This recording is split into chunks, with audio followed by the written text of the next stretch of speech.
Why did no one see it coming? The moment everything would change because of a single torn shirt. The clang of metal echoed like thunder through the maintenance bay at Fort Raleigh. The scent of oil, sweat, and scorched steel filled the air, a mechanical symphony that most soldiers barely noticed anymore. But today, something different hung between the fluorescent light's tension, invisible yet razor-sharp. Private Rodriguez moved first, broad shoulders, shaved head glistening with sweat. He didn't bump into her by accident. He drove into her, his bulk slamming into Jessica Walker's frame like a wrecking ball. Her body hit the greasy concrete hard, the sound sharp enough to make wrenches pause midair. A dozen eyes turned, curious, entertained. "Oops," Rodriguez said, grinning. "My bad, garage doll." The nickname stuck like gum on a boot. Jessica didn't look up. She just reached for the wrench that had rolled out of her reach, her scraped palms leaving faint red marks on the concrete. The silence around her filled with the kind of laughter that cuts deeper than any insult. Marcus, the one with the tribal tattoos creeping up his neck, laughed loudest. Tyler pulled out his phone, eager to film. Jake whistled. Derek kicked one of her scattered tools out of reach. "Too weak for this place," Rodriguez continued. "Maybe you should go home and play with real dolls." Every word landed like a strike. Jessica stayed on the ground longer than anyone expected, not because she couldn't get up, but because she was counting seconds, breaths, reactions. The kind of calculation that belonged to someone trained to survive worse than humiliation. Her hair, light brown streaked with blonde, had come loose from its bun, strands clinging to her face. Her uniform shirt had torn at the shoulder where she hit the cart. That's when it showed, black ink, sharp and deliberate. The talons of an eagle clutching something metallic. "Yo, check it out," Marcus jeered. "Garage doll's got herself some ink. What is that, some kind of chicken?" The laughter came again, ugly, loud, thoughtless. But not everyone laughed. Above them, Lieutenant Colonel Harris had just entered for inspection. His boots stopped mid-step when his eyes caught sight of that tattoo through the torn fabric. His weathered face, once expressionless, tightened with something that looked like recognition or fear. No one else noticed, not yet. Jessica pushed herself upright. Her palms bled where skin had split, but her face remained blank. She didn't defend herself, didn't even dust off the dirt clinging to her pants. Instead, she began collecting each scattered tool with slow precision, one by one, like the act itself was a ritual. No wasted motion. No trembling despite the stares. Rodriguez smirked, sensing weakness. "Command must be desperate," he said loudly, "letting worthless females pretend to be mechanics. You can't even lift a wrench." The silence that followed wasn't empty, it was full of watching eyes, waiting to see what she'd do. She said nothing, just used black electrical tape from her workstation to wrap her bleeding palms. Each motion efficient, controlled, too controlled. When Sergeant Hayes arrived, his boots clicking on the floor, the atmosphere shifted for a heartbeat. His mustache twitched as he surveyed the scene, Jessica on the ground, Rodriguez looming, the others circling like hyenas. For one brief second, Hayes's expression softened, maybe out of guilt. Then he hardened it again. "Walker," he barked, "clean up this mess. Rodriguez, help her, since she clearly can't handle it alone." The words hit harder than the shove. Rodriguez grinned, already sensing his victory. "My pleasure, Sergeant." What followed was methodical humiliation disguised as help. He picked up her tools with exaggerated ease, flexing his arms, making jokes loud enough to echo off the tanks. Marcus filmed. Tyler bumped into her every time she moved. Jake hid her wrenches inside the tank turrets, forcing her to crawl under 60 tons of machinery while everyone watched. She didn't flinch, didn't speak, only worked. But something subtle was happening beneath the surface, something none of them were trained to see. Her feet, when she stood, spaced exactly 18 inches apart, textbook combat stance. Her eyes, when they swept the room, didn't wander, they mapped. Entrances, exits, shadows. Every threat, every angle. the kind of scan that only soldiers with muscle memory for ambushes ever perform. Elena Martinez, the only woman among the mechanics besides Jessica, noticed first.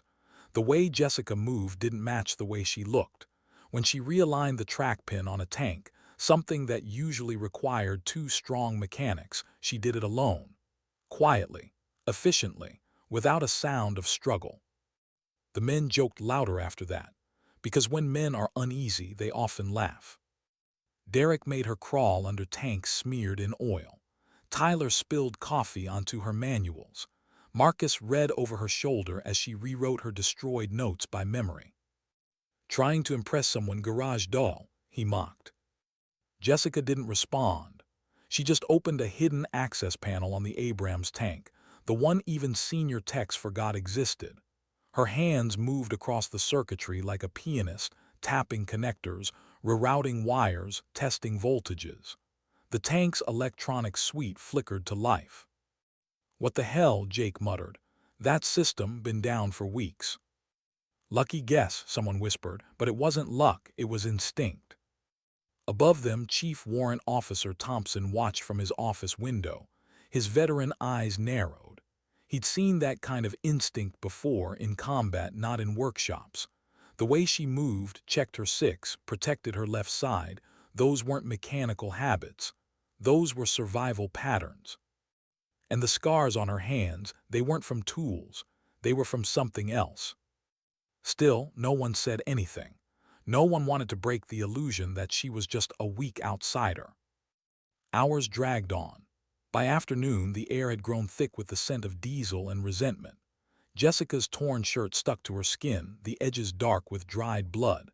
But her focus never wavered. When a new private accidentally misconnected a hydraulic line, a mistake that could have exploded under pressure, Jessica reacted faster than human reflex should allow. She dove, twisted, released valves in a precise order, and the pressure hissed harmlessly out. For 3 seconds, everyone froze. "How did you?" the young private began. Jessica didn't answer. She was already walking away. Elena caught another glimpse of that tattoo, the eagle, its talons gripping a shield. On the shield, faint Latin text, "Silentium est aurum." Silence is golden. The words sent a shiver down her spine. Rodriguez noticed the glances. His ego couldn't handle it. He raised his voice. "You think that tattoo makes you tough. Probably got it in some strip mall trying to impress a guy who dumped you." The laughter came again, thinner this time. Captain Brooks entered mid-insult, clipboard in hand, her posture crisp. She took one look at Jessica's torn shirt, the fresh bruises, the organized tools, and paused. "Walker," she said sharply, "what's your background?" Jessica's hands stilled for half a heartbeat. Then, "Community college, ma'am, 2-year automotive program." Brooks's eyes narrowed. The lie was too smooth. "That technique you're using," she said, "I haven't seen it in any manual." "YouTube," Jessica replied softly. "You can learn anything online." The captain's stare lingered. She caught something fleeting, the way Jessica's right hand hovered near her ribs as though reaching for something absent. Dog tags, maybe, or a weapon that wasn't there. Brooks said nothing more. But in the observation deck, Thompson's hand gripped the railing tighter. Something about this mechanic was wrong in all the right ways. As the sun dipped behind the hangars, the maintenance bay glowed in orange light. The laughter had dulled. Even the bullies sensed the shift, an unease they couldn't name. Jessica worked quietly, wiping her tools, her movements rhythmic, steady. The others avoided her eyes now, maybe out of guilt, maybe out of confusion. But Rodriguez wasn't done. He walked up, heavy wrench in hand, smirking. "Still pretending you belong, sweetheart." He dropped the wrench, accidentally, on purpose, onto her foot. The sound of metal on flesh cracked through the bay. Jessica didn't cry out, she moved. A blur of motion, backward roll, balanced stance, hands ready to strike. Her eyes locked on Rodriguez's throat.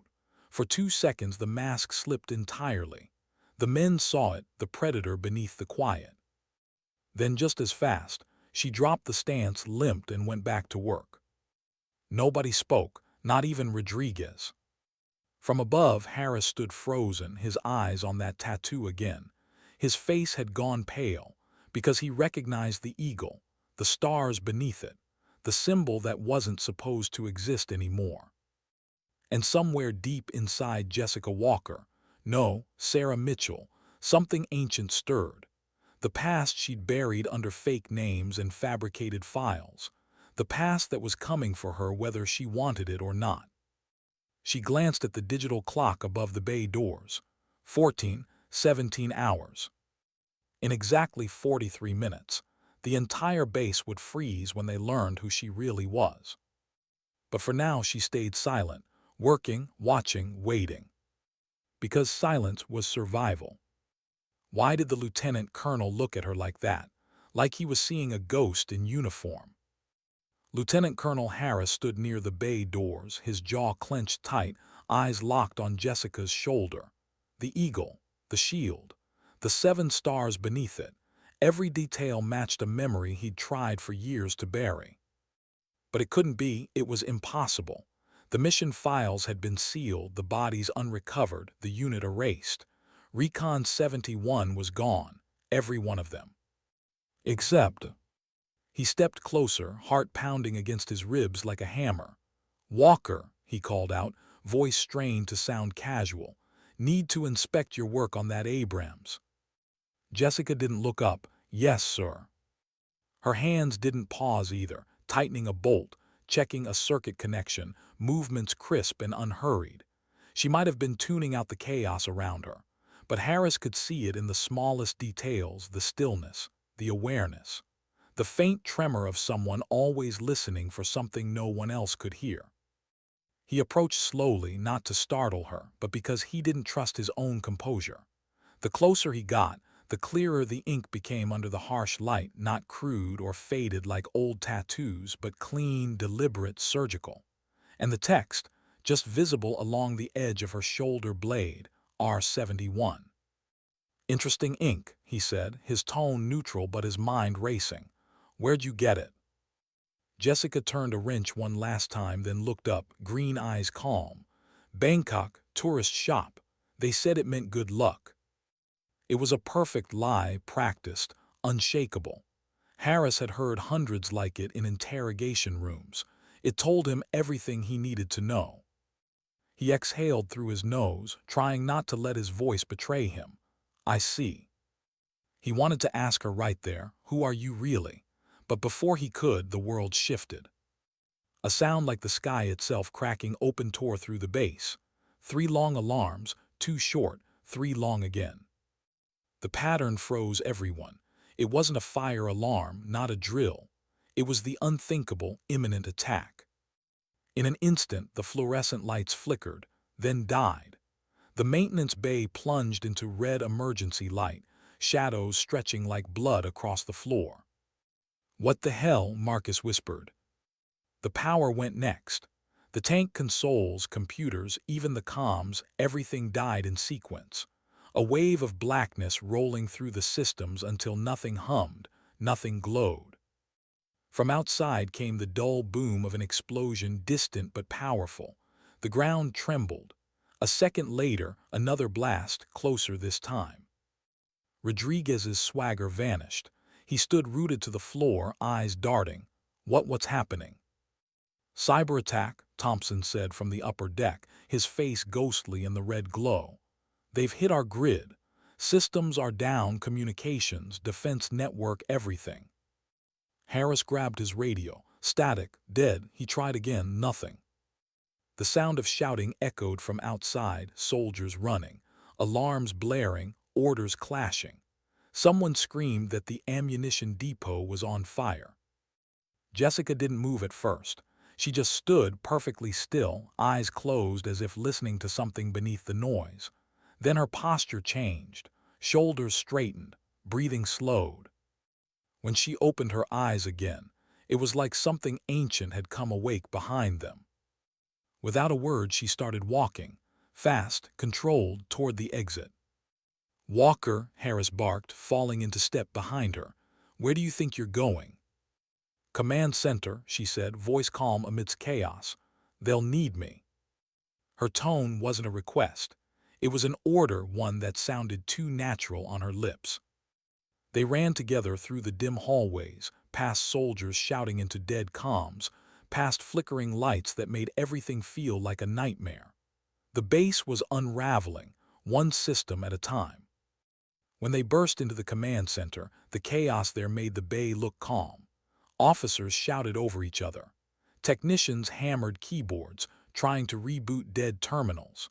On the main display, instead of tactical data, a skull and crossbones flickered in crimson code, lines of Cyrillic text crawling beneath it. Someone had hijacked Fort Raleigh's entire defense grid. General Morrison stood in the center of it all, red-faced and furious, barking orders that no one could execute. "Get me back online. Where the hell is my comm link?" Jessica didn't hesitate. She pushed past a stunned technician, sat at the main console and started typing. Her fingers flew, not random, not panicked, but with the precision of someone who'd done this before. Hey, you can't touch that," an operator shouted. "Let her," Harris said, "now." No one questioned him. Maybe it was his rank. Maybe it was her expression, cold, focused, utterly sure. She pulled something from her pocket, a small, matte black USB drive with biometric locks. Military issue. Not standard. Not legal for a civilian mechanic to even possess. When she pressed her thumb to the reader, it chirped once, then the console screen went dark. 3 seconds passed. Then text appeared. "Authentication required." Jessica leaned in. Her voice was steady, almost mechanical. "Romeo 71, Phoenix authorization, Mitchell Sarah, captain service number." The rest came in a string of digits that froze the room. Morrison turned pale. Harris went rigid. The console blinked. "Welcome back, Captain Mitchell. Recon 71 protocols activated." Silence. Every sound in the room stopped, the shouts, the typing, even the whine of the emergency generator. "Recon 71, one young operator whispered, that's a myth." "No," Harris said softly, "it was real." Jessica didn't respond. She was already working, code streaming down the monitors like green rain. Her fingers moved faster, deploying commands that bypassed every known firewall. One by one, the dead screens flickered back to life. Radar, comm relays, targeting systems. "What the hell is she doing?" Morrison demanded. "Fixing what you can't," Harris replied, eyes locked on her. She spoke without looking up. "Phoenix protocol requires dual authentication, Colonel. You were Recon 73. I need your command codes." Harris's mouth went dry. "How do you?" "Because I memorized every Allied structure before Phoenix Ridge," she said, "in case we lost comms." Her voice didn't shake. He moved beside her, inputting the codes with trembling fingers. The system beeped confirmation. The radar feed began to stabilize. "Red network coming online," an operator called. "CRAM defenses responding," he blinked at the display. "But the targeting parameters are different." "I've rewritten them," Jessica said. "Predictive targeting, operator intent over automation. The attack compromised your AI protocols, but they can't hack human intuition." For a moment, no one knew what to say. Morrison looked between her and the live radar feed, now showing 3 fast-moving vehicles approaching from the southwest perimeter. "They're coming," Jessica said simply. Then she turned, eyes finding Rodriguez and his crew, who had just entered, pale and sweating, weapons half drawn but uncertain what to do. "You 5 wanted to be tough," she said, her voice level. "Now's your chance." Rodriguez swallowed hard. Southwest perimeter," she ordered. "They'll breach through the motor pool, take your squad and establish defense positions." He hesitated. "Now, Private," she said, not shouted, but with a tone that carried more weight than rank ever could. Rodriguez moved almost on instinct. Tyler followed. Marcus, Jake, Derek, the same men who'd mocked her hours ago, now obeyed her without question. Jessica turned to the others. Northwest Tower, assign a marksman. Ammunition redistribution through the lower corridor. Casualty points near Bay 3. We've got 4 minutes. No hesitation. No doubt, the room moved because she spoke. Elena Martinez slipped inside just as the operators were scrambling into position. She stopped dead when she saw Jessica at the console. The tattoo now fully visible, glistening with sweat and blood. El silencio est oro, Elena whispered, reading the Latin aloud. Silence is golden. Jessica didn't glance up. There are no ghosts, Martinez, just soldiers who don't die when they're supposed to. She pointed to the radar. 3 vehicles inbound, armed. They're timing their entry for when they think we're blind. A faint, grim smile touched her lips. They're about to learn why Recon 71 was buried. The words sent a shiver through everyone within earshot. Morrison found his voice again, rough and uncertain. Captain Mitchell, if you really are who you say you are, you were listed KIA. The entire unit was lost. Jessica's typing slowed for the first time. Her green eyes flicked toward him, steady and unreadable. Most of them were, she said quietly. 7 stars, 7 names. She touched the tattoo on her shoulder, fingers lingering for a breath. I lived. That was the problem. Outside, another explosion shook the ground closer now. The first wave had arrived. Jessica stood, pocketing the USB drive, her expression unreadable under the red glow. The problem, she said softly, is about to be theirs. The hum of reactivated defense systems grew around them. The low, rising whine of weapons locking on, radar grids aligning, steel groaning back to life. The red lights flickered, replaced by cold white illumination as systems rebooted one after another. Harris looked at her, awe and guilt mixing in his voice. All these years we thought you were dead. Jessica adjusted the strap on her torn shirt, jaw tight. Dead is easier to file than forgotten. Then she turned toward the doors, her voice low but resolute. Let's bring them home, Colonel. And for the first time since Phoenix Ridge, she let herself remember what it felt like to lead. Why did she hesitate, just for a heartbeat, before giving the order to fire? Maybe because she'd promised herself never to lead men into death again. The first explosion hit the motor pool like a hammer striking steel. The windows of the command center shuddered. Dust rained from the ceiling.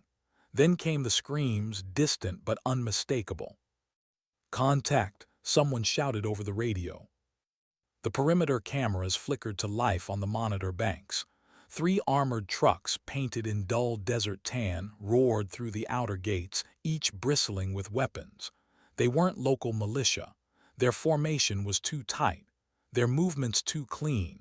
Whoever they were, they'd trained for this. Jessica's eyes tracked the feed, fingers flying over the keyboard. Southwest entry breached. Estimated 12 combatants. Suppressed rifles, heavy vests, no insignia.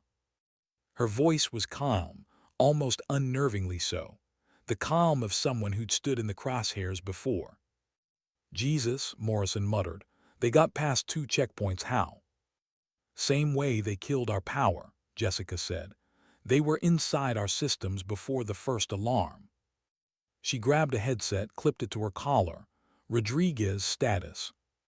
The radio hissed, then came Rodriguez's voice, shaky, breathless. They're here, ma'am. 3 vehicles, fast movers. We're pinned behind the trucks. Stay low. Keep your head behind the engine block. Return fire only when you see muzzle flash. Ma'am, they've got night optics. Then make them useless. Floodlights left side of the yard, now. There was a pause, then the sound of metal scraping and switches clacking.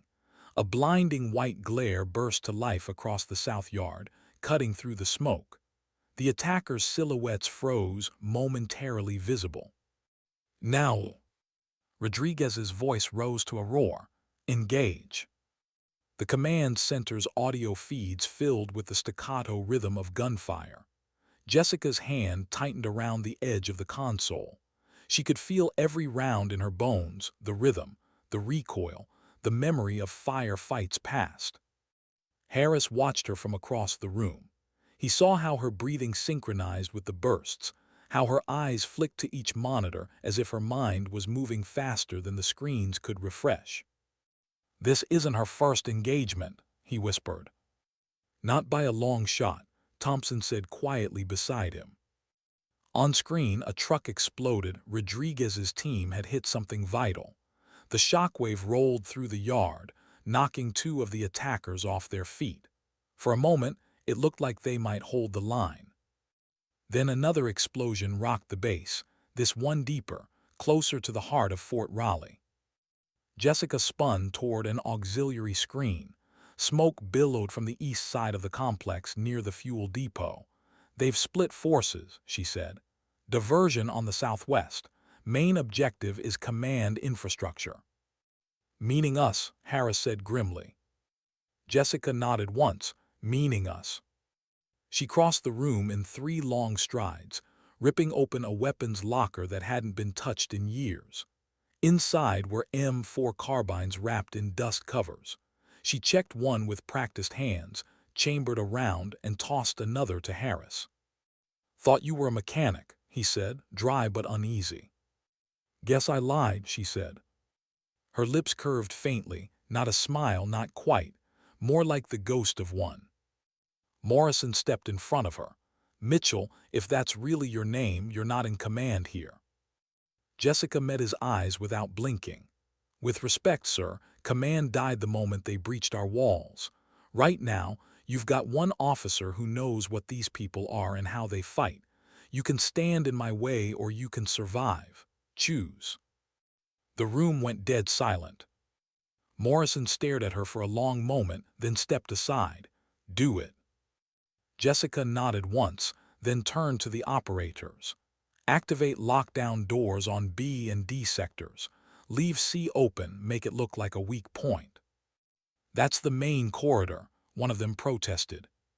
"Exactly, they'll funnel through it, easier to contain them there." The operators exchanged glances, then followed orders. On the surveillance screens, heavy steel barriers sealed most of the base's entrances. Only one remained open, a trap disguised as a vulnerability. Jessica's mind was already 5 steps ahead. "Elena," she called. Martinez jumped. "Ma'am." "Medical prep in the west hangar. Casualty triage only.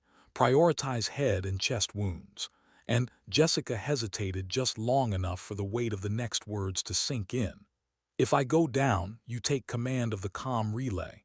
You're the only one I trust with it." Elena blinked, "But I'm not." "You are now." Outside, another volley of gunfire cracked through the air. A soldier burst into the command center, face streaked with soot. "They're inside Sector C. We've got hostiles in the corridor." Jessica didn't flinch. She pulled a sidearm from the locker, checked the slide, and moved toward the door. Harris reached out, catching her arm. "Mitchell, wait, you don't have to." "I do," she said softly. "You know I do." Their eyes met, a flash of shared history. Neither of them spoke aloud. He had seen her name once, years ago, on a casualty list. The same name that haunted a mission no one was supposed to remember. Phoenix Ridge. He let go. Jessica strode into the corridor. The emergency lights bathed everything in red, a tunnel of smoke, shadows, and gunfire echoing somewhere ahead. She crouched behind a support pillar, peering down the hall. 3 attackers were advancing, moving in disciplined formation. Not amateurs, private contractors maybe, ex-military, the kind who fought for money instead of flags. She waited until they crossed the second doorway, then whispered into her comm, "Now." The ceiling-mounted turrets above the hall roared to life, guided not by algorithms but by Jessica's manually rewritten targeting grid. Bullets tore through the air with surgical precision. 2 hostiles dropped instantly. The third dove for cover, but not fast enough. Silence followed. For a heartbeat, Jessica stayed crouched, her breathing steady, waiting for a second wave. None came. She signaled clear and moved forward, stepping over the bodies. Her eyes stayed cold, professional, but something flickered there just for an instant. Regret.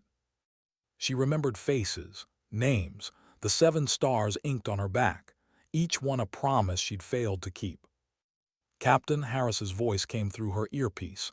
Secondary breach detected, East Hangar. She swore under her breath. They're trying to flank us. Keep the west side secure. I'm moving. She sprinted down the hall, rifle up, steps silent despite the gear. Every motion efficient, no waste, no hesitation.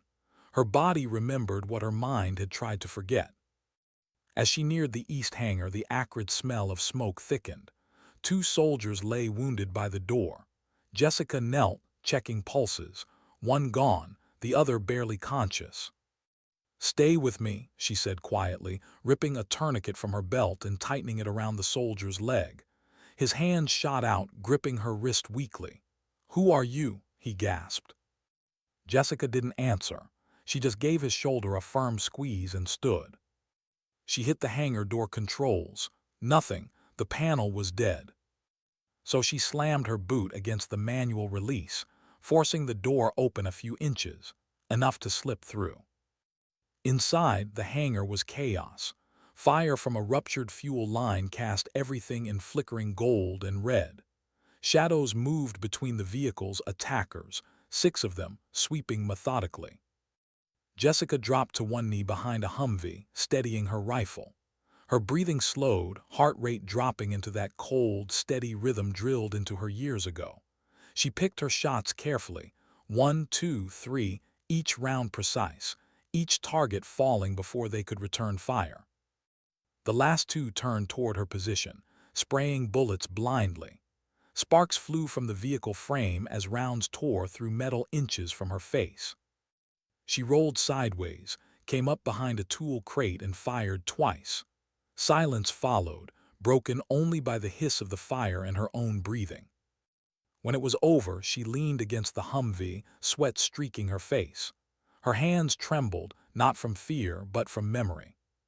Phoenix Ridge, the ambush, the silence after the last transmission, her team's final screams buried under static. She blinked hard, forcing the image away. "Command, East Hangar clear," she reported. "Copy," Harris replied. "Perimeter secured, casualties minimal." Jessica exhaled, long and slow. For the first time in hours, there was no gunfire, just the hum of returning power and the distant wail of alarms. She made her way back to the command center, boots crunching over shattered glass. The adrenaline was fading now, leaving something heavier in its place, guilt, maybe, or the quiet ache of someone who'd spent too long surviving. When she re-entered, the room was calmer. Operators were running diagnostics, repairing systems. Harris was coordinating cleanup teams.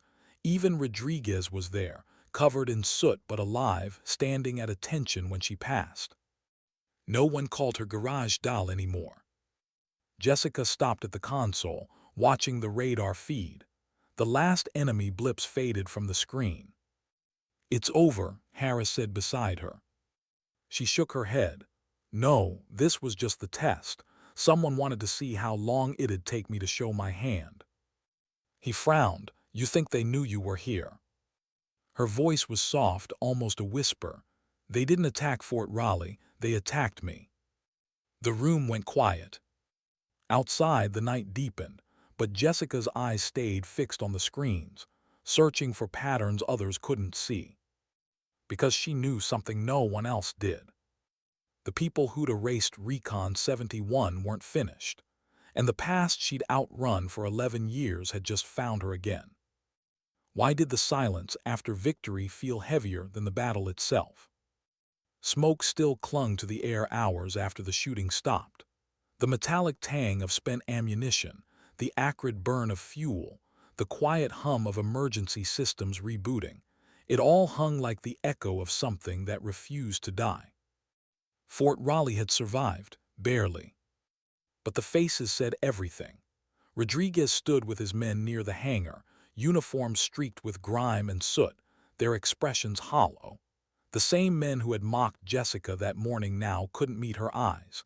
Martinez was tending to the wounded, her hands shaking as she tried to clean blood from the floor that wouldn't come off. And Jessica, Captain Sarah Mitchell, the ghost of Recon 71, sat alone on a metal crate, her torn shirt sticking to her shoulder wound, staring at the blood drying on her bandages. Not all of it was hers. Harris found her like that, still as stone. The lights flickered weakly above them, half the base still running on backup power. He stopped a few feet away, unsure if she even knew he was there. "You haven't changed," he said quietly. Jessica didn't look up. "You shouldn't say that like it's a good thing." He hesitated. "It's hard to process. We all thought you were gone, Phoenix Ridge." Her head snapped up, eyes sharp as broken glass. "Don't say that name." Harris froze. Jessica's voice softened, almost an apology. "That ridge isn't a place, it's a grave. Every time someone says it, they dig it up again." The colonel nodded slowly, looking down at his boots. "You saved a lot of lives tonight." Her laugh was quiet, bitter. "Maybe. Or maybe I just delayed the inevitable. You saw how they moved. That wasn't random. Someone trained them, someone funded them, and someone knew exactly where to hit." He frowned. "You're saying this wasn't an isolated strike?" Jessica's gaze turned toward the smoldering skyline outside the hangar door. "No, this was a message, and I'm the only one who could read it." She pushed herself up, wincing as the movement reopened her shoulder cut. "I need access to your restricted files." "That's above your clearance," Harris said automatically. Jessica's stare cut through him. "Then raise my clearance." He exhaled, "Still giving orders, huh?" "Someone has to," she replied. They walked together toward the command center. The corridors were eerily quiet now, walls blackened by smoke, bullet holes pocking the metal. Every few feet, the sound of dripping water echoed from ruptured pipes. The base had endured, but it didn't feel like victory. It felt like warning. When they reached the operations room, Morrison was waiting. His uniform was immaculate despite the chaos, his expression tight with the kind of political fear that comes from knowing how fragile command really is. "Captain Mitchell," he said, her name sharp like a blade, "you've caused quite a stir. My superiors are already demanding an explanation for tonight, and for you." Jessica didn't salute, she just met his gaze evenly. "You'll get one, but not until I find out who attacked us." "You're not in charge here," Morrison snapped. "Then who is?" she countered softly. "Because from where I stood, command froze while I held your base together." The tension between them thickened. Harris stepped in before it snapped. "Sir, she's right. Whatever this was, it wasn't random, and she's our best lead." Morrison's jaw flexed. He turned to Jessica. "You've got 1 hour. After that, I'm reporting this to Washington. You understand me?"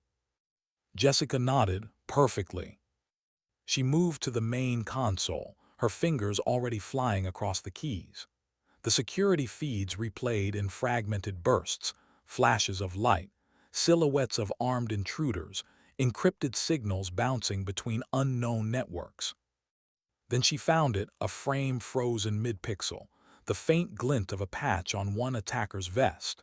She zoomed in, the image sharpening into something that made her blood run cold. An eagle clutching a shield, 7 stars beneath. Her tattoo. Her symbol. But inverted. Harris saw it too. "Jesus Christ, that's Recon 71, Jessica whispered, "or what's left of it." The room seemed to tilt. "But your team was wiped out," Harris said. "Not all of them," she murmured, "apparently." Morrison looked between them, baffled. "You're telling me the people who attacked my base were—" Jessica's voice was low, almost distant. "Ghosts, or what's become of them." She clicked through more footage, each frame a wound reopening. Faces obscured by masks, but their movements, she knew them. Every posture, every gesture. One attacker paused to reload with a left-handed grip and a shoulder roll that made her stomach twist. "Captain Daniels," she said under her breath. "You recognized him?" Harris asked. "He taught me that move," she replied, "and I watched him die, or thought I did."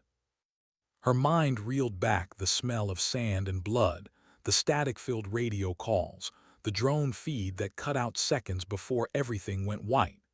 Phoenix Ridge had been an ambush, a slaughter. They'd been sent into enemy territory on a classified op that wasn't supposed to exist, and when it went wrong, the world simply deleted them. All except her. And now somehow, some of them were back. Jessica leaned against the console, trying to breathe.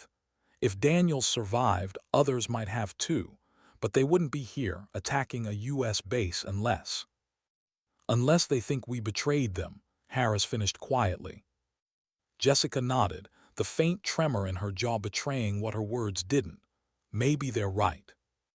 The room was silent for several seconds. Morrison finally spoke. "You're telling me our own soldiers, your old unit, are the enemy now?" Jessica's voice cracked just slightly. "Not the enemy, just forgotten long enough to become something else." Harris stepped closer, his voice low. "Then we find out who abandoned them." Jessica straightened, pushing her pain aside. "Start with Project Phoenix archives. I know they were sealed after the operation. Level 9 clearance only." "Level 9's been decommissioned for years," Harris said. "Then someone reopened it tonight," she replied. "The cyber attack wasn't just to cripple us, it was to access those files." Morrison rubbed his temples. "You expect me to authorize you digging into black-level intelligence after what just happened?" Jessica's eyes burned. "I expect you to care why your soldiers are dying again." He didn't answer. The silence between them said enough. Jessica turned away, her reflection faintly visible in the cracked screen. For a moment, she didn't see the soldier. She saw the mechanic everyone else thought she was. The one who wanted peace, anonymity, a life without ghosts. But that version of her was gone now. "Colonel," she said, turning to Harris, "I need to get into the comms relay bunker. If they access the Phoenix archives remotely, there'll be trace data there. Encryption signatures, source pings, maybe even a location." He nodded. "I'll escort you." "No," she said. "You're needed here. I'll take Martinez." Harris frowned. "She's not trained for." "She's the only one who doesn't treat me like a myth. That's enough." She didn't wait for his reply. Minutes later, Jessica and Martinez moved through the darkened tunnels beneath Fort Raleigh. The power had only partially returned. Half the lights flickered weakly, their glow stuttering across concrete walls stained with soot. Martinez kept her voice low. "You really were one of them, weren't you? Recon 71. Jessica gave a small nod. "Once." "What happened to you?" Jessica's steps echoed softly. "We were sent on a recon that turned into a massacre. Our evac was cut off. We radioed for extraction for 47 minutes. No one came." Martinez swallowed hard. "And you survived." "Surviving isn't the same as living," Jessica said quietly. "After that, they buried us, said we died in action. Maybe they thought it was mercy." They reached the comm bunker, a heavy steel door half open, the smell of burned electronics wafting through. Inside, servers sparked weakly, some still smoking from power surges. Jessica knelt beside a terminal, connecting her encrypted tablet. Lines of code scrolled across the screen, data logs, intrusion patterns, signature traces. Martinez peered over her shoulder. "Can you tell who hit us?" Jessica's eyes narrowed. "Not yet, but whoever it was, they didn't just hack us, they knew us." A flicker of movement flashed on the monitor. A message buried deep within the corrupted data, written in old military cipher. Jessica froze as the text decrypted. "We never left you, you left us. Our 71 lives." Her breath caught. Martinez stepped closer. "What does it mean?" Jessica stared at the message. her reflection trembling in the screen's glow. "It means," she whispered, "the dead just sent me a signal." Why did the words on that flickering screen feel heavier than any bullet she'd ever taken? "We never left you." Jessica stared at the message until her vision blurred. The glow from the terminal painted her face in cold blue light, every line of code beneath it breathing with ghosts. Martinez stepped closer, voice trembling. "Ma'am, who could have written that?" Jessica's jaw tightened. "Someone who knows my encryption key, and only 7 people ever did." "Your team." Jessica didn't answer right away. She was already digging through the digital wreckage, line after line of corrupted data, burnt-out logs, system fragments. Her fingers moved like they used to on a rifle trigger, deliberate, controlled, no wasted motion. The message wasn't random. It was embedded deep inside the attack code, like a whisper beneath the chaos. Whoever had written it wanted her to see it, and only her. Martinez knelt beside her. Could it be someone trying to frame them? Jessica shook her head slowly. "No, the phrasing, the cipher, they're personal, it's ours. It's Daniel's key signature. The one you recognized from the footage." Jessica nodded, her voice hollow. "He used to hide jokes in mission data when things got rough. We called it ghostwriting. He'd encode them in patterns only our squad could read. The phrase, 'we never left you,' that was what he said the night before Phoenix Ridge." Martinez frowned. "The night your team died," Jessica finished, "or didn't." For a moment, neither of them spoke. The faint hum of dying servers filled the silence. Somewhere above them, the base's ventilation moaned like a wounded animal. Martinez finally whispered, "If they're alive, why attack us?" Jessica sat back on her heels, exhaustion pulling at her face. "Because from where they're standing, I'm the traitor, the one who made it home." Her words hung in the air like smoke. She disconnected the tablet and rose to her feet. "We're done here, let's move." They left the bunker in silence, boots echoing softly through the dim tunnel. Martinez glanced sideways at her, the calm exterior, the steady breath, but underneath, something had changed. Jessica wasn't just a soldier now. She was a woman being hunted by her own past. When they surfaced back into the main hallway, Harris was waiting. His uniform was torn, soot darkening the creases around his eyes. He looked like he hadn't blinked in hours. "Report," he said. Jessica handed him the tablet. Encrypted signal embedded in the cyber attack. Personal code markers from Recon 71. He scanned the data, his brow furrowing. "That's not possible. You said Daniels was KIA." "I thought he was," Jessica said. "Looks like I was wrong." Harris exhaled, rubbing the bridge of his nose. "You think he blames you?" Jessica's voice was soft, steady, the calmest kind of heartbreak. "I was the only one extracted. You tell me how that looks." They walked together down the corridor toward the command center. Morrison's voice echoed faintly from inside, sharp and clipped. He was already on a secure line, reporting what little he understood. Harris stopped at the doorway. "You're not seriously planning to go after them, are you?" Jessica looked at him, green eyes steady beneath the bruises. "You think I can sleep knowing they're out there?" "Mitchell," he said quietly, "this isn't just about them. If Phoenix Ridge comes to light, it doesn't stop with you. There are files, orders, names that were buried for a reason." She stepped closer, "Buried or erased?" He didn't answer. "You were there, Harris," she pressed. "Maybe not on that ridge, but you were part of the command structure. You know what they sent us into." Harris's jaw clenched. "I know you weren't supposed to be there that night." Jessica froze. He sighed. Recon 71 was pulled off rotation. A different team was scheduled for that op. But then a change order came through, signed by someone high up, swapping you in without explanation. Jessica's voice came out like gravel. "Who signed it?" "I don't know. The document was sealed under Phoenix authority. Need to know only. But after tonight, I think you need to know." She stared at him, pulse hammering in her throat. Then open it. He hesitated. That file's deep classified. I'd need to breach internal protocol. Do it, she said. If you don't, someone else will, and they won't stop at finding answers. Harris held her gaze for a long moment, then finally nodded. Give me an hour. Jessica turned to leave, but he called after her. Mitchell, be careful. The people who buried that file are the same ones who will bury you again if you touch it. She didn't reply. The air outside the command building was cool and damp. The night had finally settled after the chaos, distant floodlights cutting across smoke that still rose in thin, gray trails. Jessica walked the perimeter alone, listening to the wind scrape over twisted metal.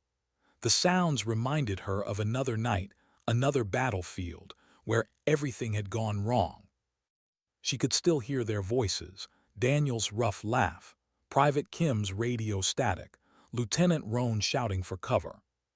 We never left you. The words haunted her steps. She stopped near the wreckage of a fuel truck, where Rodriguez and his men were cleaning debris. They straightened instinctively when they saw her approach. Ma'am, Rodriguez said, voice low, uncertain. Jessica nodded once. Good work tonight. He blinked, surprised. We just did what you said. Exactly, she replied. That's what good soldiers do. Rodriguez looked at her like he wanted to say something else, maybe an apology, maybe gratitude, but he just nodded. The others did the same, silent. Jessica moved on. When she reached the far edge of the motor pool, the silence there was thicker, broken only by the slow creak of damaged gates swaying in the wind. The moonlight hit her torn shirt, the ink of the eagle glinting faintly beneath the grime. She touched it absently, fingers tracing the shield, the 7 stars. Our 71 lives. If they were out there, if they were alive, it meant something even worse, that someone had kept them that way. Alive but hidden, controlled, weaponized. She exhaled, the thought settling like ash in her lungs. Behind her, footsteps approached, light, hesitant. Martinez. Sir, she stopped herself, caught between ranks and respect. Captain, we found something else. Jessica turned. Show me. Martinez handed her a small data drive sealed in clear plastic, recovered from one of the attackers' vests. The text said it was damaged in the blast, but they pulled fragments. Jessica took it carefully. The casing was scorched, but the engraved lettering was still visible. Phoenix Industries, not military, private. Her stomach dropped. Contractors, she murmured. Martinez frowned. But why would civilians attack a U.S. base? Not civilians, Jessica said. Cutouts. They're using private shells now, easier to erase if things go wrong. You think whoever ran Phoenix Ridge is still operating? Jessica met her eyes. I think it never stopped. She pocketed the drive, jaw tightening. Get some rest, Martinez. You've done enough for tonight. The younger woman hesitated. And you? Jessica looked back toward the horizon, smoke, darkness, silence. I don't get to rest until I know why they brought me back into the light. Hours later, in the dim glow of the ops room, Harris's voice broke the quiet. I've got it. Jessica looked up from the table where she'd been reviewing schematics. Harris slid a classified folder across to her, his hand trembling slightly. Phoenix authorization memo. You didn't see this. Neither did I. Jessica opened it slowly. The first page was stamped Top Secret, Operation Phoenix Ridge. Below it, an authorization order. Reassignment of Recon Team 71 to Forward Recon under classified directive. Date, coordinates, and the signature. Jessica's blood ran cold. General Morrison. The same man sitting less than 50 feet away. Her voice barely rose above a whisper. He sent us there. Harris's face was pale. He wasn't a general then. He was Intel Command. He signed off your mission, then sealed the report after the ambush, made sure it stayed buried. Jessica stared at the paper, the words blurring. Her chest tightened, not with rage but something colder, the kind of betrayal that didn't burn, it froze. "All this time," she said softly, "I thought I was the only survivor. Turns out I was the only one left to blame." Harris's expression hardened. "What are you going to do?" Jessica looked toward the glass wall where Morrison was still packing, arguing on a secure line, unaware of the storm forming a few feet away. "I'm going to remind him," she said, her voice low and final, "that ghosts don't stay buried forever." Why did her hands tremble, not from fear but restraint? The folder still sat open on the steel table, the ink glistening faintly under the flickering overhead lights. Morrison's signature stared back at her like an accusation carved in black. Every letter of his name was another ghost whispering, "We trusted you." Jessica closed the file gently, as if afraid the truth might bleed through the paper. Her reflection caught in the glass window separating her from the general's office. Morrison was inside, speaking into a secure line, gesturing sharply as if arguing with shadows. Harris stood behind her, arms folded, eyes wary. "If you're going to confront him, you'd better be ready. He's not going to admit it." Jessica's voice was low, steady. "He doesn't have to. I just need to see his eyes when I say the words." "Mitchell." She turned, her expression colder than the concrete walls around them. "You wanted the truth. I'm not leaving it in a file anymore." Before he could stop her, she pushed open the door to Morrison's office. The general looked up sharply, irritation flashing across his face. "Captain, this is a secure." "Save it," she interrupted. "We both know what this room was built for, secrets." Morrison blinked, caught off guard by her tone. "Excuse me." Jessica stepped forward, dropping the classified folder onto his desk. It landed with a hollow slap that made the silence afterward deafening. "Phoenix Ridge," she said. The color drained from his face. His mouth opened slightly, but no sound came out. "You signed it," she continued, her voice soft but sharp enough to cut. "You sent us there. You erased us after it went wrong, and you told the world we were dead." Morrison's gaze flicked to the folder, then back to her.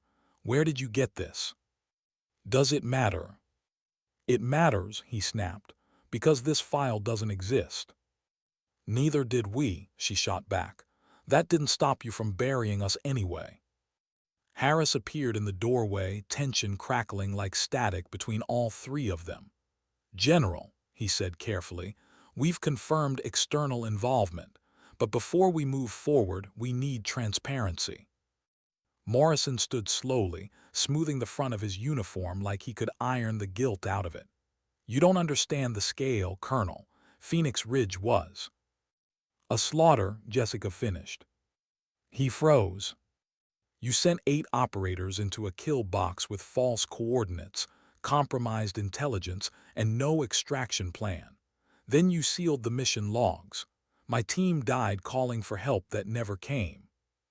Morrison's jaw flexed. "You think I wanted that? You think I didn't lose sleep over those names?" Jessica stepped closer, eyes burning. "Then why cover it up?" He hesitated.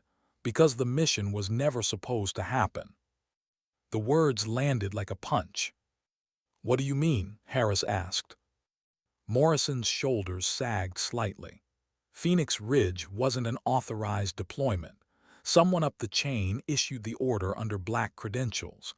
By the time we realized the data was falsified, your team was already in the field." Jessica's voice dropped to a whisper. "You could have told the truth." "I couldn't," Morrison said quietly. "They would have stripped every rank I had, shut down the entire investigation.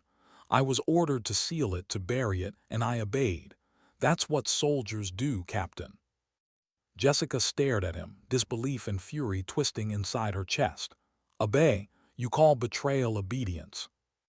He slammed a hand on the desk. "You weren't supposed to survive." The words echoed through the room, raw and unguarded. Silence fell. Harris's expression darkened. Jessica didn't move. Her pulse thundered in her ears, but her face stayed composed. "That's the problem, isn't it?" she said softly. "You wrote the report assuming we wouldn't." Morrison sank into his chair, the weight of years settling on him. "You don't understand what it was like back then. Phoenix Ridge wasn't about recon. It was about erasure. Someone wanted that valley cleaned.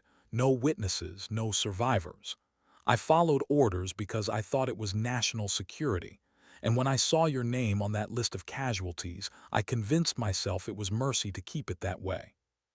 Jessica's throat tightened. "You call this mercy?" He looked up at her, and for the first time his voice cracked. "I call it survival for both of us." She turned away, packing toward the window. Outside, floodlights swept over the wreckage-strewn yard. Smoke still drifted from the perimeter, illuminated in ghostly shafts of white. "You didn't bury us for survival, sir," she said finally. "You buried us for convenience." He didn't argue. When she faced him again, her eyes glistened, but her tone was steady, that quiet kind of fury born not from rage, but from grief too deep to name. "They're still alive, General, at least some of them. They're out there and they think I left them to die." Morrison's head lifted. "How can you be sure?" "Because they told me," she said, in code only they could write. For the first time since she entered the room, he looked afraid. "My God." Harris stepped closer. "If they're alive, they'll come again. They'll want answers." Jessica nodded. "And they'll start with the man who signed the order." Morrison went pale. "I'm not your enemy, Captain," he said quickly. "If they're alive, we can bring them in, debrief them." "They don't want debriefing," she interrupted. "They want retribution. You made them ghosts. Now they're hunting the living." For a long time, no one spoke. Then Morrison slumped back in his chair, eyes hollow. "Then I suppose this is my judgment." Jessica studied him, the creases in his face, the haunted eyes. The years had carved their own penance into him. "No," she said quietly. "Not yet. You'll face them when they come. You'll tell them what you told me. Every lie, every order, every coward's choice you made in the name of duty. That's how you earn judgment." He nodded slowly, unable to meet her eyes. "You always were the stubborn one." She turned toward the door, pausing only once. "No, sir. I was just the one left alive long enough to ask why." When she stepped into the hallway, the air felt colder. The adrenaline that had carried her through confrontation was gone, replaced by the heavy stillness of truth. Harris followed her out, his voice low. "You handled that better than I would have." Jessica didn't answer. She just walked until they reached the shattered glass of the observation deck overlooking the motor pool. The sky outside was bleeding into dawn, a faint pink glow crawling up from the horizon. For the first time in hours, light cut through the smoke. Harris leaned on the railing beside her. "What now?" She watched the sunrise in silence for several seconds. "Now we find them before they find us." He nodded slowly. "And if you do?" Jessica exhaled, the sound more sigh than breath. "Then I give them what they deserve." "And what's that?" "Answers," she said softly. "And peace, if they still remember what that means." Harris studied her profile, the scar along her jaw, the exhaustion etched into her posture. There was something almost fragile in her stillness. "You ever wonder why you survived?" he asked quietly. She gave a small, humorless smile. "Every day." "Maybe it wasn't luck." Jessica's gaze stayed on the horizon. "Maybe it was punishment." The light grew stronger, washing the base in pale gold. Soldiers moved among the ruins, carrying stretchers, repairing damage, cleaning up the aftermath. In the midst of it all, Jessica stood motionless, the living memory of a unit that shouldn't exist, staring into a sunrise that felt more like an interrogation lamp than a promise. Hours later, she found herself alone in the base chapel, a small, forgotten room tucked between storage wings, dust thick on the pews. The faint smell of candle wax still lingered. She sat in the front row, elbows on her knees, staring at the faded American flag hung crooked above the altar. Her hands fidgeted with the dog tag she still kept hidden beneath her shirt. one of the few relics she'd kept from Phoenix Ridge. The name on it wasn't hers. It belonged to Daniel's. "Still out there," she whispered, "still fighting shadows." The words echoed faintly in the empty chapel. For the first time since the attack, Jessica allowed herself to close her eyes. In the darkness behind them, she saw faces, heard laughter, the sound of her team alive again, voices calling across a ridge that no longer existed. And then, like a ripple through static, came his voice, deep, familiar, and distant. "Mitchell!" Her eyes snapped open. The air around her was silent again, but the hairs on her arms stood on end. She looked down at the dog tag. A small LED flickered on its edge, one that hadn't worked in years. A tracking beacon. Active. Her breath caught. Somewhere beyond Fort Raleigh, someone had just found her. Why did the sound of a heartbeat feel louder than the wind outside? Jessica's pulse hammered against her ribs as she stared at the blinking light on the dog tag, steady, pulsing red, like a signal from a grave. The chapel was silent except for that faint electronic tick, a heartbeat of something that shouldn't exist. The tag had been dead for 11 years. Its battery long gone, its transponder silent since the night her team disappeared under the desert sky of Phoenix Ridge. Now it was awake again. She didn't hesitate. She rose from the pew, slid the tag beneath her torn shirt, and moved fast down the empty corridor, boots echoing softly on cold concrete. Outside, dawn had broken fully. The base looked fragile in the light, smoke trailing upward like thin ghosts, vehicles scarred, walls pocked with bullet holes. Soldiers moved slowly, exhausted but alive. Harris spotted her from across the yard, striding with purpose, a file in hand. "Mitchell," he called out. "Intel just came in." "They found me," she said flatly, not slowing. He blinked. "What?" She held up the faintly glowing tag.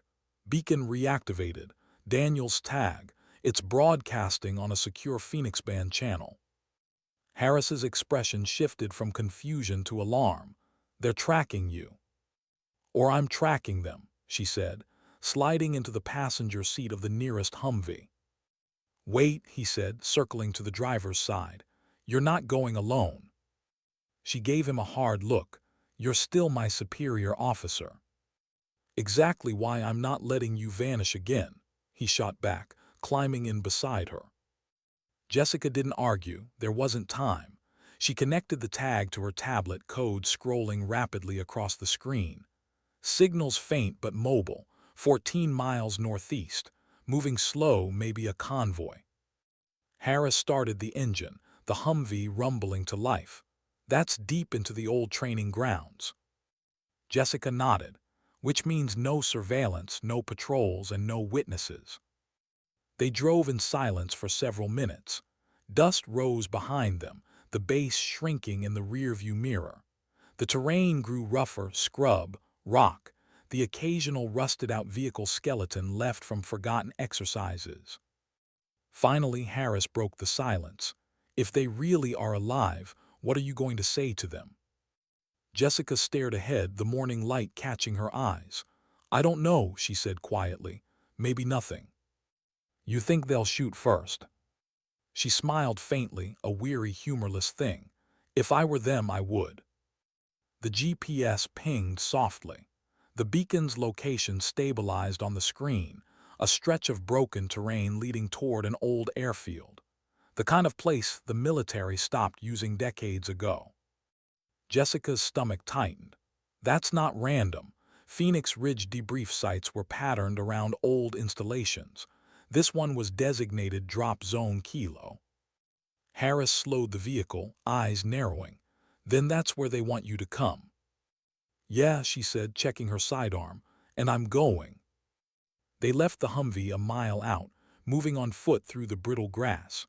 The air smelled of dust and rust, the kind of silence that belongs to forgotten places. The hangars came into view first, half collapsed, roofs peeled open like wounds. The old control tower leaned at a dangerous angle, windows shattered. Jessica crouched, scanning through binoculars. 3 vehicles, civilian tech modified, no insignia, heat signatures 5, maybe 6. Harris adjusted his scope. You sure you're ready for this? Jessica's lips pressed into a thin line. No, but I'm done waiting for ghosts to knock. They moved low, shadows cutting across sun-bleached concrete. The closer they got, the clearer the voices became, faint, distorted by the wind but unmistakably military.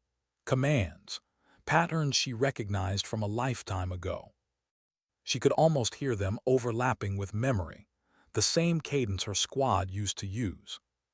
Harris glanced at her. We flank them. Jessica shook her head. No, they'll see it coming, they trained me. He frowned. So what's the plan? She exhaled slowly. Honesty. Before he could respond, she stepped out from cover.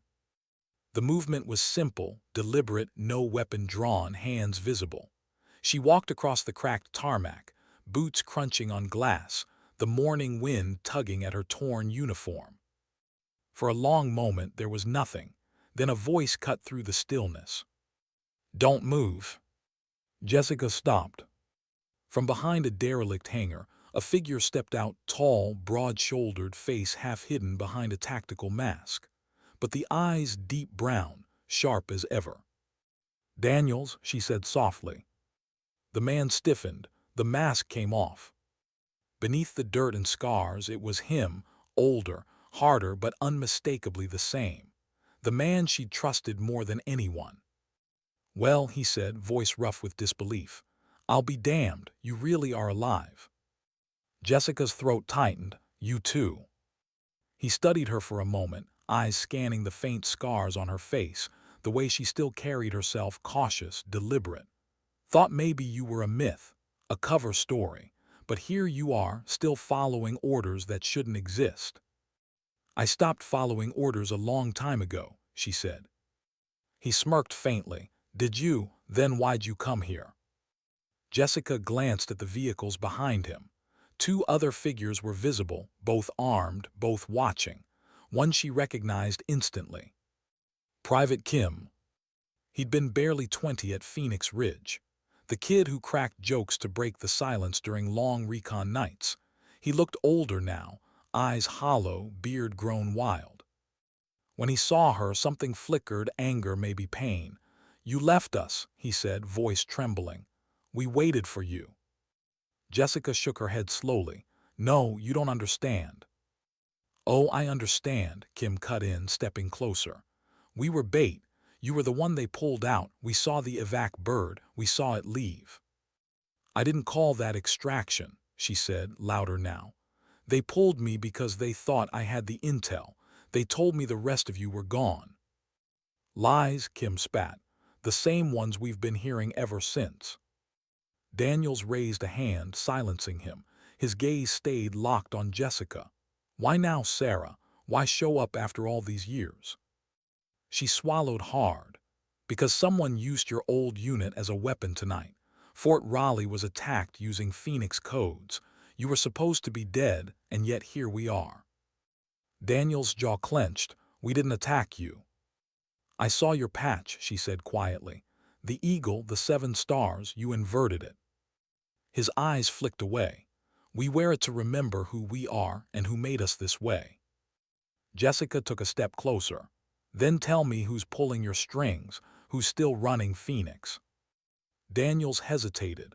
Behind him, Kim shifted uneasily, hand near his rifle. Careful, Cap, he said bitterly. Last time we trusted command, we died for it. Jessica's voice softened. I'm not command, not anymore. I'm just trying to end what they started.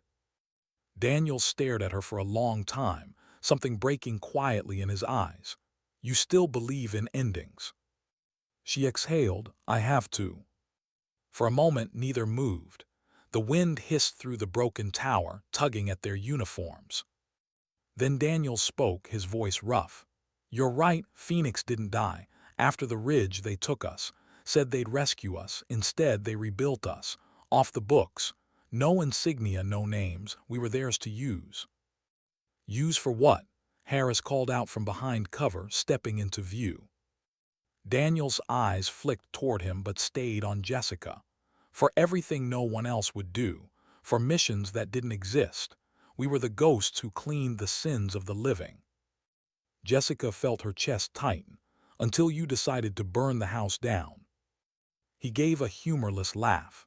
You think we wanted that base destroyed? We were sent there to retrieve something, a data core buried in their systems, the one that held every Phoenix file. We didn't come to kill your people, Sarah. We came to finish what they wouldn't let us finish 11 years ago. Jessica shook her head. Then why the bloodshed? Daniel's expression darkened. Because they fired first. For a heartbeat, the world was still. Then Jessica whispered, so we're all fighting ghosts, yours, mine, theirs, and no one remembers who pulled the trigger first. He looked at her not as an enemy, not quite as a friend, but as someone caught in the same long shadow. Maybe that's the point. Behind him, Kim's voice broke softly. You could have saved us. Jessica's voice cracked. I tried. Silence fell again, thick, unbreathing. Finally, Daniels lowered his weapon. If you want to end this, come with us. There's one last site, the one that made us, the one they never shut down. You want the truth, that's where it lives.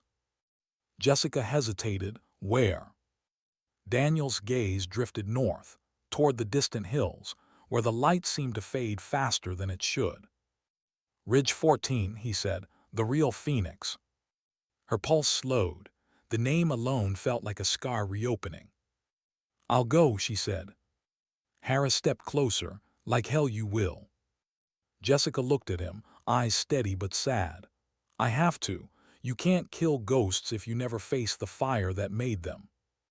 Daniels extended a hand, the same one that had once pulled her out of gunfire, the same one she'd thought she'd buried under rubble. Then let's finish it, he said. Jessica stared at the hand for a long time, then she took it. That handshake sealed more than a truce. It was a pact between survivors, not of war but of silence. As the convoy rolled north into the rising heat, Harris watched from the ridge, his radio pressed to his lips. Eagle Actual to command, he said quietly. She's in. Static answered him, followed by a cold voice. Understood, Colonel. Maintain distance. Do not engage until we have confirmation. Harris lowered the radio, eyes narrowing toward the horizon where Jessica's vehicle disappeared. God forgive me, he murmured. Because whatever waited at Ridge 14 wasn't just her past, it was his too. Why does the truth always wait at the end of the longest road? The convoy cut north through a landscape that looked half dead, sand, broken stone, the skeletons of old radar towers leaning against the wind. The sun hung low and merciless, bleaching everything into shades of rust and bone. Jessica sat in the passenger seat beside Daniels, her gaze fixed on the horizon. Every mile they traveled, her pulse beat slower, steadier, as if her body already knew where they were going, the place where everything had ended once before. Behind them, 2 trucks carried the remnants of his unit. Kim, Ward, Tessa, faces she hadn't seen since they'd bled together in the dust. None of them spoke. Finally, Daniels broke the silence. Still feels like coming home, doesn't it? Jessica didn't answer. He gave a small, grim laugh. Funny how memory works. 11 years of hiding and I still see this place in my sleep. Smell the sand, hear the screaming.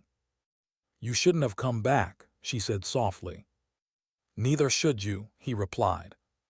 The road narrowed, winding between 2 ridges that rose like teeth. Ahead, the valley opened into a scar of metal and concrete, half-buried bunkers, collapsed towers, and the blackened remains of what had once been an outpost. The air shimmered with heat. Phoenix Ridge. The real one. When the truck stopped, no one moved for a long moment. It wasn't fear, it was memory. Jessica climbed out first, boots crunching on gravel, her shadow stretching long across the dirt. The smell of old smoke lingered, faint but unforgettable. She could still see where the evac bird had gone down, a dark pit of twisted steel and sand. Kim jumped down next, rifle slung low. "I can't believe it's still standing," he muttered. "It's not," Daniel said. "It's buried but not dead." Jessica turned toward him. "You said there was a facility." He nodded toward the largest ridge. "Under there. We used to call it the nest. Command said it was just data storage, but we all knew better." Together, they crossed the valley floor. The heat shimmered like waves. When they reached the ridge base, Daniels knelt and brushed away sand until his gloved fingers hit metal. "A hatch." He entered a code, and the lock responded with a faint mechanical click, 11 years old but still functional. The door opened with a low groan, the air that escaped dry and cold, like a tomb exhaling. Jessica followed him inside. The corridor was narrow and steep, lit by emergency lights that flickered weakly to life as they passed. Dust hung in the air like ghosts caught mid-breath. "How did you even know this was still here?" she asked. Daniel's voice echoed faintly. "We didn't. The signal came 3 weeks ago. Someone reactivated the systems. We thought it was a trap, but the coordinates matched Phoenix's last uplink."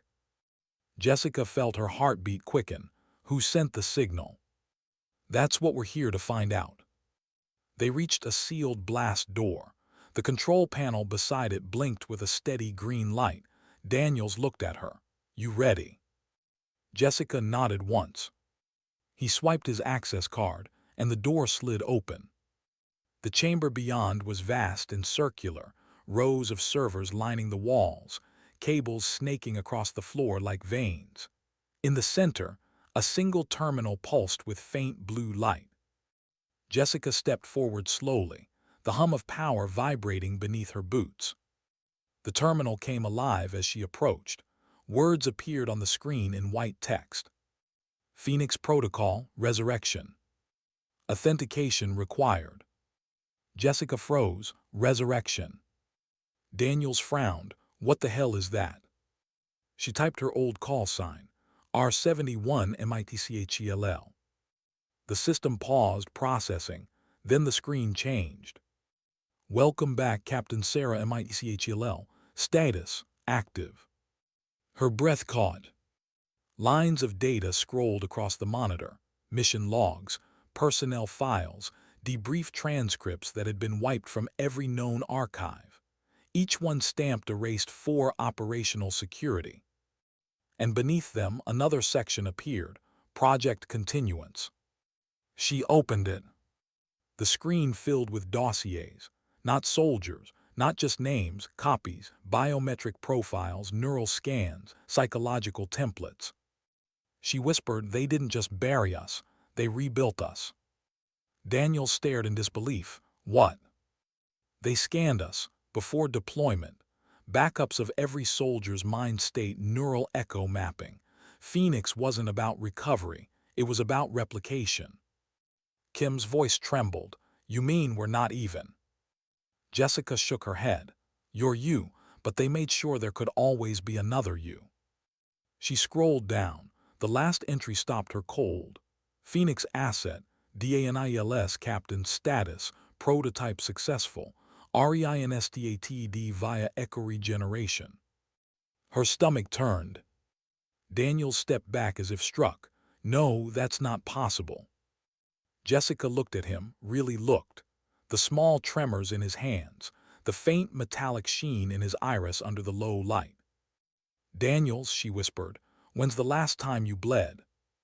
His face paled. "Don't." "You don't remember, do you?" she pressed. "Not clearly, there are gaps, weeks missing, missions you can't recall." He staggered, shaking his head. No, that's just." "It's them," she said. "They brought you back, but not whole. They used what was left, data, fragments, memories, and built a soldier who wouldn't question the mission." Kim's rifle lowered slowly. His face went white. "You're saying he's not?" "He's both," Jessica said softly. "He's what they wanted all along, the perfect, obedient ghost."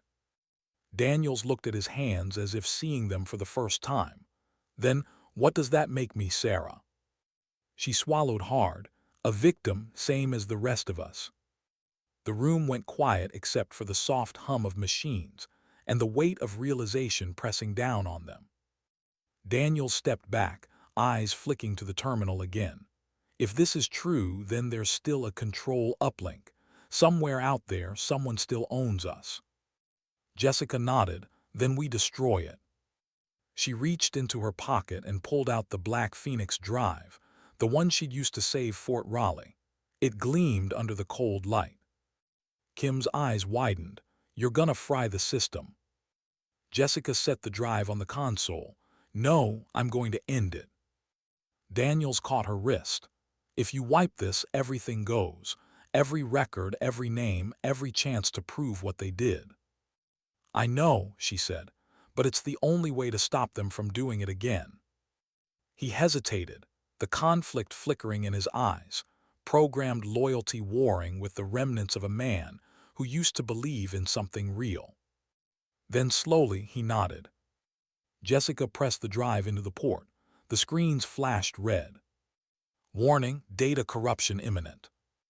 The servers began to whine, low, growing louder, heat rising from the racks as years of secrets started to burn.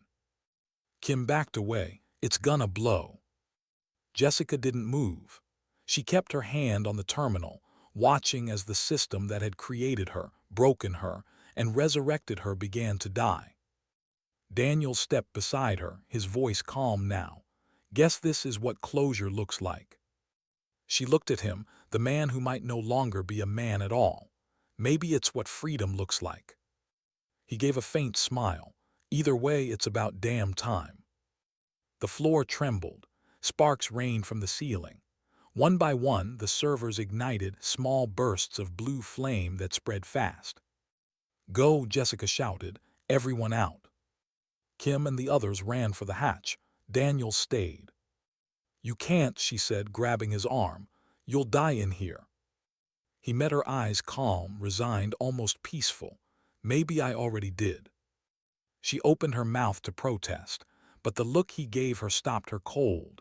The same steady resolve she remembered from years ago. Tell them, he said softly, tell them we tried. Then he turned back toward the burning heart of Phoenix Ridge and disappeared into the light. Jessica hesitated only a moment before running for the hatch. The explosion hit just as she cleared the tunnel, a roar that tore the air apart and hurled her into the sand. When she opened her eyes, the sky was orange with fire. The ridge was collapsing inward, smoke spiraling into the heavens like the ghost of a phoenix finally burning out for good. She lay there for a long time, staring at the rising plume. The heat washed over her, carrying with it the scent of ash, oil, and finality. Harris's voice crackled through her earpiece. Mitchell, do you copy? What the hell happened? She sat up slowly, wiping blood from her lip. It's over, she said. Phoenix is gone. Are you hurt? Not more than before. There was a pause. Daniels. Jessica's gaze lingered on the smoke. He stayed. Harris exhaled heavily. You did what you had to. No, she whispered. I did what no one else would. Hours later, back at Fort Raleigh, the base was quiet again.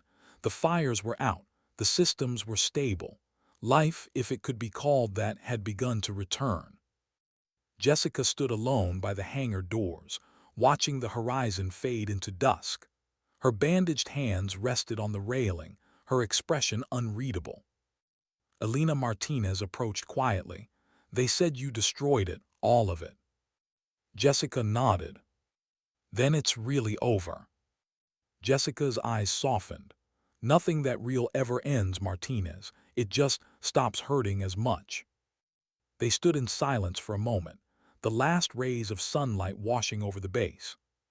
Was he one of them? Martinez asked finally. Jessica's voice trembled just slightly. He was the best of them. Martinez nodded, not pressing further. When she was gone, Jessica reached into her pocket. The dog tag Daniels glinted faintly in the fading light. The tiny beacon was dark again, silent. She turned it over in her hand, the metal cool against her skin. Then she whispered, barely audible, "Rest now." She placed the tag on the railing and watched as the wind took it, a small flash of silver spinning into the sunset before disappearing into the endless horizon. For the first time in years, she smiled, not from happiness but relief. The kind that comes when a ghost finally learns it doesn't have to haunt anymore. The narrator's voice fades in quietly, steady and reflective, like a heartbeat slowing after a long run. Sometimes the hardest battles aren't fought with bullets, but with memory.